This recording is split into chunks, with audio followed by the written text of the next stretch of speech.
Anna had forgotten what peace felt like. She used to wake up with the sun and dance in her little kitchen while brewing coffee. Now her mornings began with a clenched jaw, racing thoughts, and a heaviness in her chest that refused to go away. The past year had been brutal. A heartbreak she didn't see coming, the sudden death of her father, a job layoff that left her identity shattered, and worst of all, the haunting silence that followed. Every morning felt like survival. Every breath, a battle. She kept smiling for the world, but deep down, she was slipping. Then one rainy morning, while scrolling mindlessly through her phone, she stumbled upon a short video. It wasn't flashy, no dramatic music, just a calm voice saying, "Repeat these 5 morning affirmations, and your life will begin to shift." She rolled her eyes, but something in her whispered, "What do you have to lose?" And so began the journey. 5 simple sentences, 5 mornings, 5 doors to her own soul. This is the story of how Anna rediscovered her peace, 1 morning affirmation at a time. Chapter 1. I am safe. The fear that controlled her scene. 1. Sleepless at 3:17 a.m. The glow of Anna's phone screen was the only light in the room. Her eyes burned from scrolling, but she couldn't stop. Her mind wouldn't let her. Every time she tried to close her eyes, the thoughts crept back in. What if I never get hired again? What if Mom's test results are worse than they said? What if I end up completely alone? The blanket that used to feel soft now clung to her like anxiety itself. Her heart thudded like a drum. Her breath quickened. She turned over and checked the clock. 3:17 a.m. again. Her body was exhausted, but her brain ran marathons. Scene 2, the morning that never really started. Anna stood in front of the bathroom mirror. Her reflection looked like a stranger, pale skin, dark circles, unwashed hair. She splashed water on her face and stared. "You look awful," she whispered. Her hand shook as she tried to apply concealer. A job interview was in an hour, but all she wanted was to crawl back into bed and disappear. She grabbed her phone to check the directions to the interview location, and that's when she saw it. A YouTube short titled, 5 Powerful Morning Affirmations to Start Your Day with Peace. She paused. Her thumb hovered over the screen. She almost scrolled past, but something, an ache in her chest maybe, made her tap it. Scene 3, a voice in the silence. The voice in the video was calm. Not cheerful, not fake, just grounded.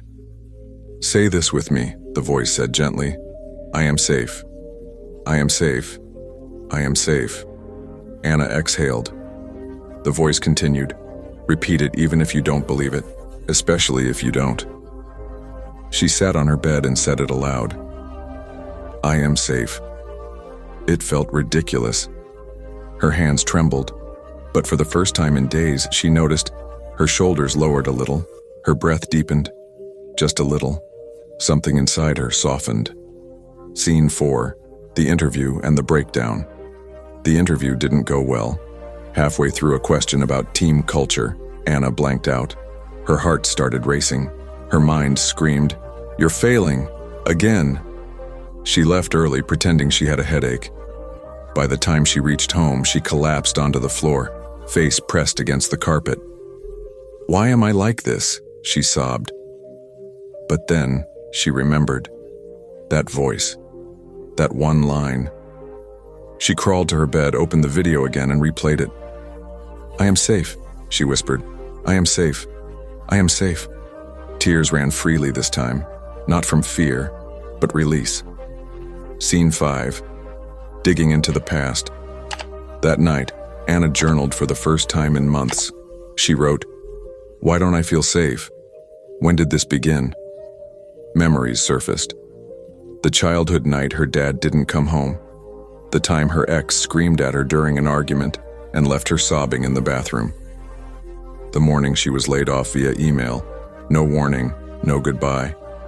Safety was never something she felt. It was something she chased. Now, for the first time, she was learning to create it within. Scene 6. building a ritual. Over the next few days, Anna did one thing consistently. She repeated, "I am safe," every morning. She lit a candle, sat cross-legged on the floor, closed her eyes, and whispered, "I am safe." Her body still resisted sometimes, but she stayed with it. On the fifth morning, something miraculous happened. A neighbor's dog barked loudly outside, usually a trigger, but this time she felt the sound pass through her without panic. She smiled. "I am safe," she said with more strength. "And I believe it. A little more today." Scene 7. A letter from her past. That afternoon, she got a letter from her college friend Lauren. They hadn't spoken in years. Inside was a note. "I found this photo of us in Italy. I hope you're doing okay. You've always been stronger than you think." Anna clutched the photo to her chest. She remembered that girl in the picture, smiling in the sun, fearless on foreign streets. She whispered again, "I am safe. I am returning to her." Scene 8. A new mindset awakens. The fear didn't disappear, but it began to change shape. It lost power. She no longer drowned in it. She observed it, named it, breathed through it. She even printed the affirmation and taped it to her bathroom mirror. One morning, she looked herself in the eyes and smiled. "I am safe, even when I don't know what's next." Anna, struggling with trauma, insomnia, and emotional numbness, stumbles upon a video offering 5 simple morning affirmations. She begins with the first, "I am safe." Over days of repetition, she begins to feel grounded, more in control of her anxiety. But peace is only beginning. Her next battle is deeper. Loneliness, rejection, and the aching question, "Am I lovable?" Scene 1. The hollow silence after the storm. The 6th morning felt different. Anna's body still carried a subtle tremor from years of anxiety, but the weight wasn't as sharp. Her breathing had grown steadier. As sunlight touched the curtain edges, she whispered her morning mantra, "I am safe." She sat in stillness for a while, but as the quiet deepened, another emotion began to bubble up. Loneliness. It sat like a stone in her chest, a kind of ache that no sleep or meal could fix. She hugged her knees to her chest and let the silence speak. "You've created safety. Now what?" She didn't want to answer, because the truth was, she didn't feel loved. She hadn't felt it in a very long time. Scene 2. Memories that hurt more than they heal. Anna walked to the kitchen and opened a drawer that hadn't been touched in over a year. Inside were photos. Her with her ex, smiling in Paris. Her with her father before his chemo. Her younger self with friends she hadn't spoken to since graduation. Each picture had a story. Each smile had a crack behind it. She picked up a photo of her and Jason, her ex-boyfriend. For 2 years, he had been her world. And in one argument, one night, it all shattered. He had yelled, slammed a door, and left. Forever. And she never asked anyone why. Not even herself. She had carried the conclusion in silence. It must have been me. I am too much. I'm hard to love. Scene 3. The second affirmation. That evening, Anna sat on the rug with her legs folded, her small candle flickering. The same voice from the video echoed again in her headphones. "Now say this. I am loved. I am loved. I am loved." Her lips trembled. It didn't feel true, but she said it anyway. "I am loved." Nothing happened. No warmth, no tears, just emptiness. But she promised herself 5 mornings, 1 affirmation at a time. Scene 4. A rainy day and a stranger's smile. The next day, clouds gathered. Anna walked to a nearby coffee shop, hoodie over her head, earbuds in, rain dotting her sleeves. At the counter, the barista smiled. "Hey, it's been a while, I like your jacket." It was such a small sentence, but Anna's chest tightened. She nodded, whispered thanks, and found a corner seat. Why did such a simple act feel foreign? Because I stopped letting love in, she thought. She pulled out her journal and wrote, "I miss being seen," and then underneath it, "I am loved." It still felt far away, but maybe not impossible. Scene 5. The mother call. That night, Anna did something she'd been avoiding. She called her mom. The relationship was complicated. Years of misunderstanding, passive-aggressive silences, and words unsaid. But as the phone rang, her heart softened. "Hi, honey," her mother answered, surprised. There was awkwardness, small talk, then silence, until Anna whispered, "I just wanted to hear your voice." There was a pause on the other end. "Me too." No dramatic reunion, no long apology, just a moment. And somehow that moment cracked something open. Anna ended the call, curled into her blanket, and whispered, "I am loved," even when it's hard to say. Scene 6. The mirror challenge. On the 8th day, Anna took on a challenge. She stood in front of her mirror and said the affirmation while looking herself in the eye. "I am loved." She flinched. Her inner critic screamed, "You're broken. You cry too much. You're not enough." But she didn't break eye contact. "I am loved, even with all my mess. I am loved, even when I feel alone. I am loved, because I exist." Her eyes welled up. For the first time, she didn't need another person to say it. She gave it to herself. Scene 7. Yoga studio. Unexpected connection. That weekend, Anna attended a free community yoga class. She was nervous. She hadn't been in a group setting in months. The class started. Breathing, stillness, movement. The instructor said, "As you inhale, say, 'I am.' As you exhale, say, 'loved.'" Something clicked. Her body moved in rhythm with the affirmation. After class, a woman named Maya approached her. "Hey, I loved your energy. Want to grab a smoothie?" Anna hesitated, but then she smiled. Sure. It was a simple yes, but to her, it was a door opening. Scene 8. The letter. She wrote herself. Inspired by Maya's warmth, Anna went home and wrote a letter to herself.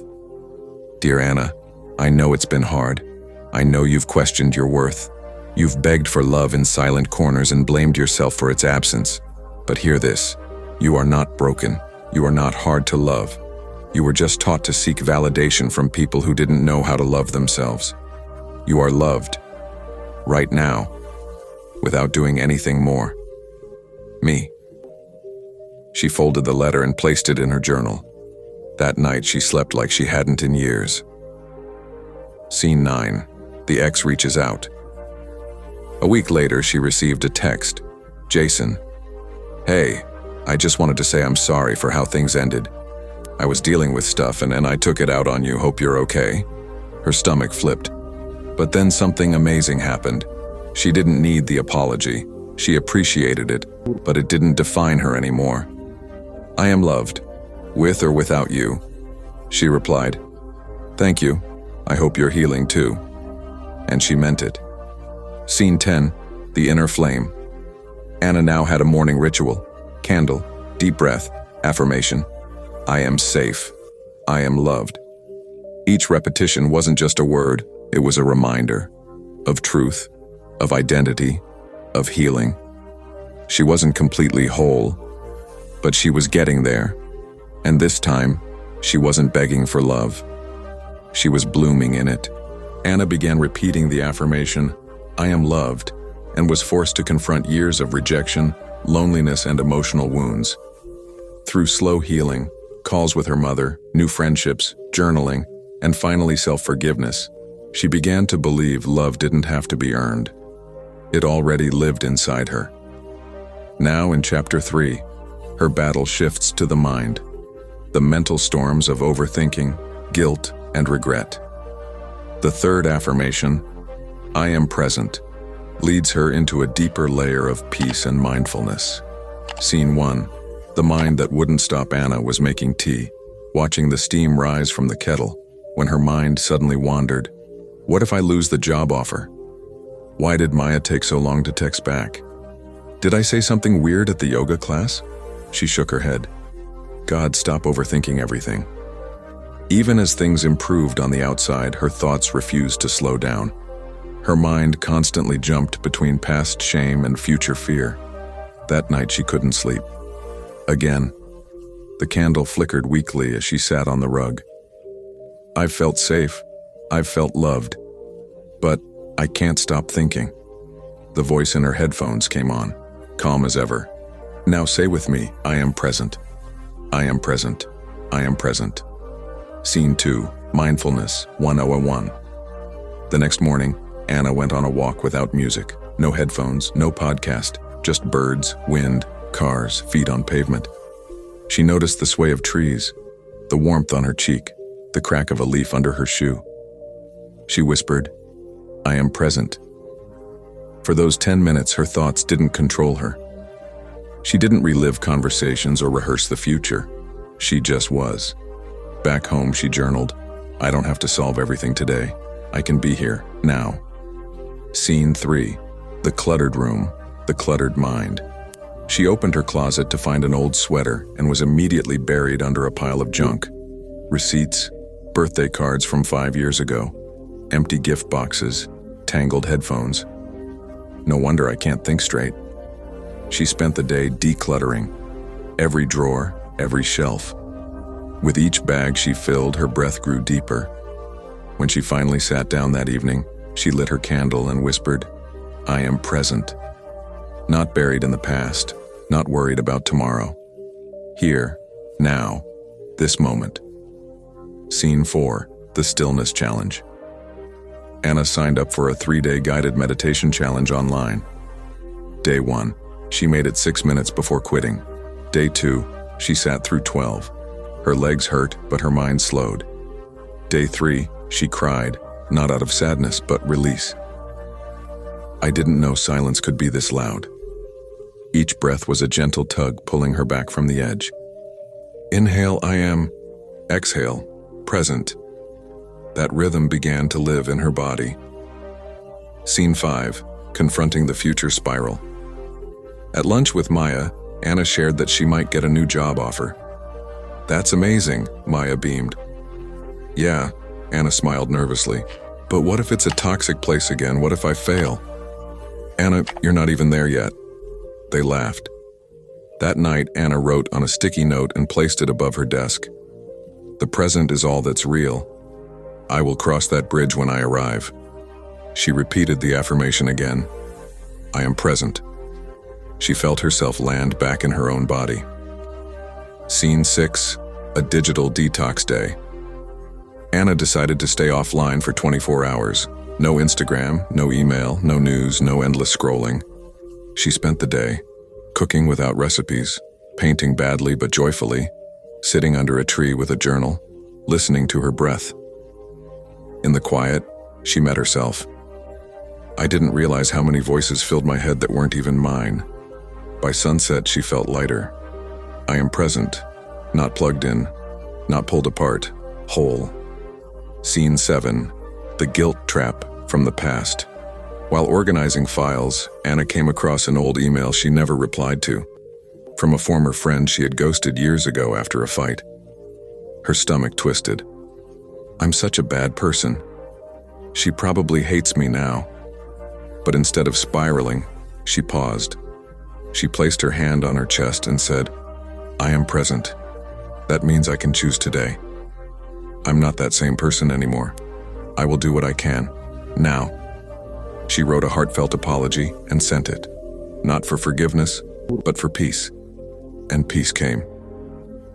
Scene 8, yoga with intention. Her yoga instructor said something powerful that day. Don't do this to escape life. Do it to return to it. In Downward Dog, Anna felt the weight of those words. She remembered how she used to live through the lens of next. The next promotion, the next date, the next phase of life.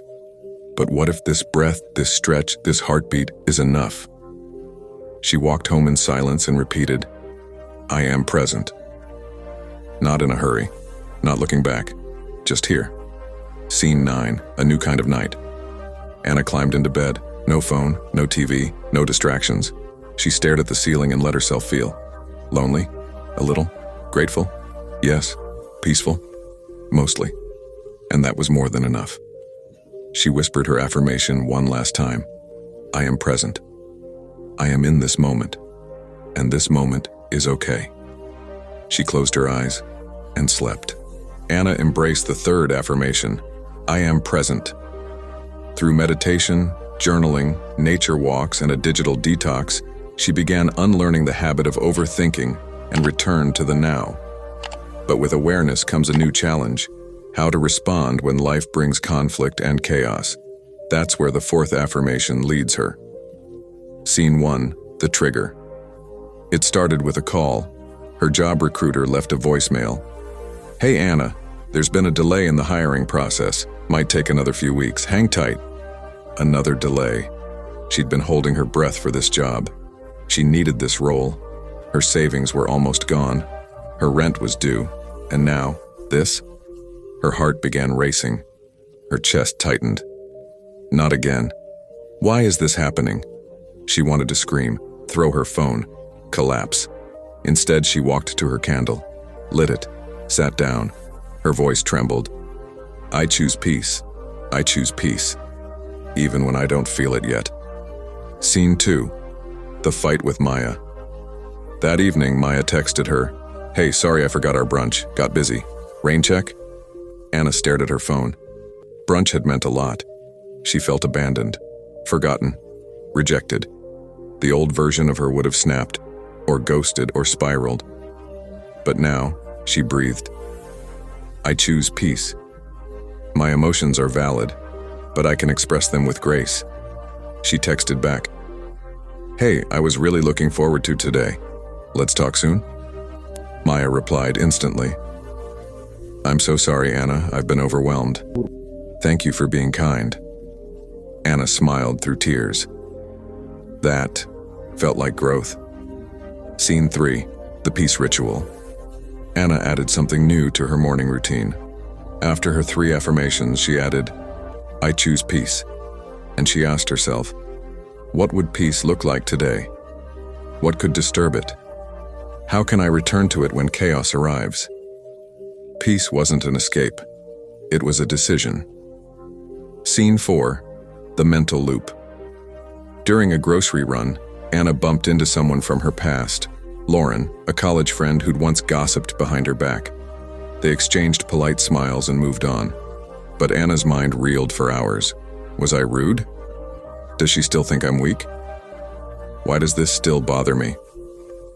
She came home, sat down, and journaled. Peace isn't the absence of triggers. It's the ability to see them and let them pass. She repeated the affirmation louder. I choose peace. I choose me. And her thoughts began to slow. Scene 5. The family visit. Anna visited her mom the next weekend. Family gatherings were always tricky. Passive comments, buried guilt, awkward silences. Her uncle joked about her not having a real job. Her aunt asked if she was dating anyone normal yet. She smiled politely, but her heart pounded. In the bathroom mirror, she stared at herself. Breathe. Return.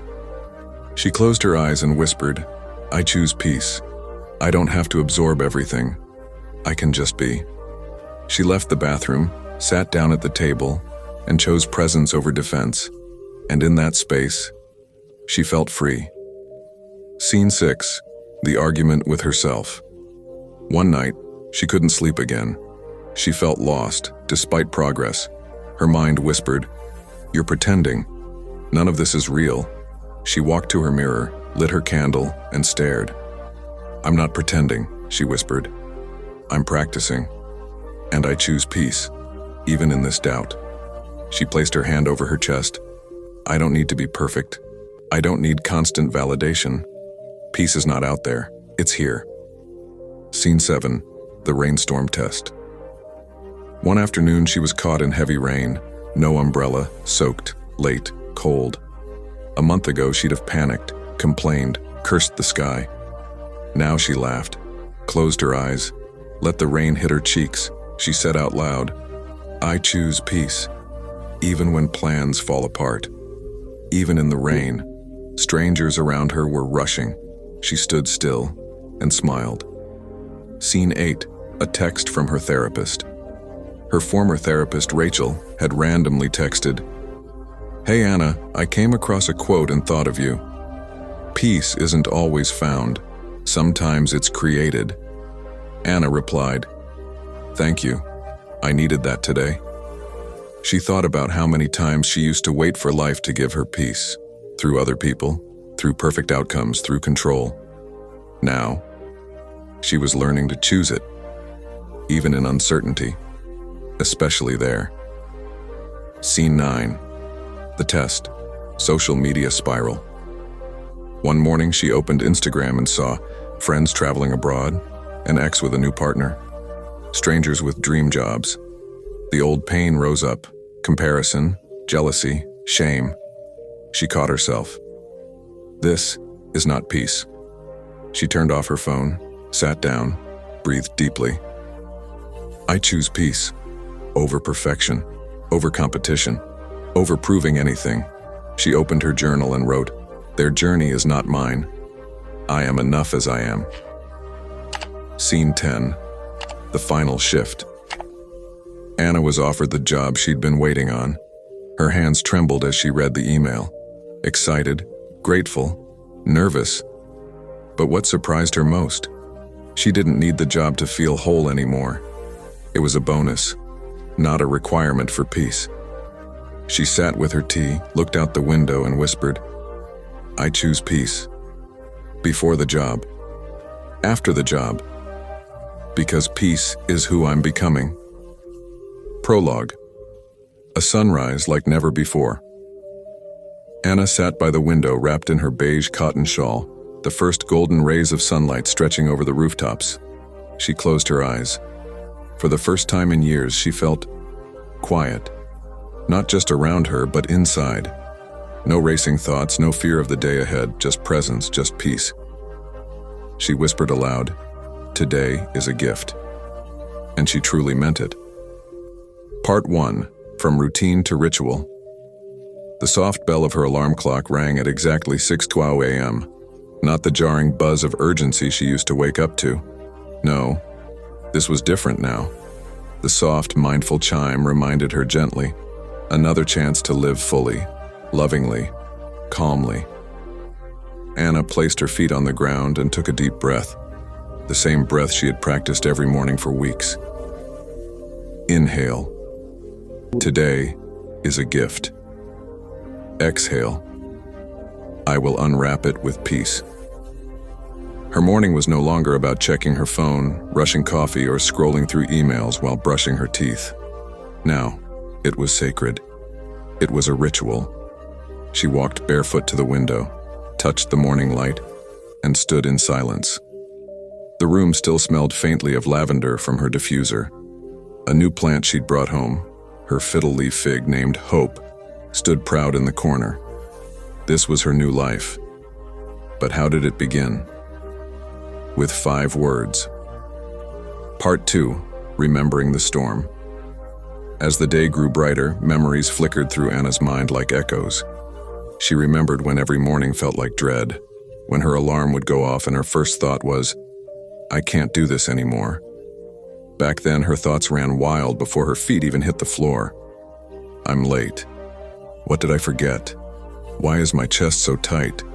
Why am I even doing this?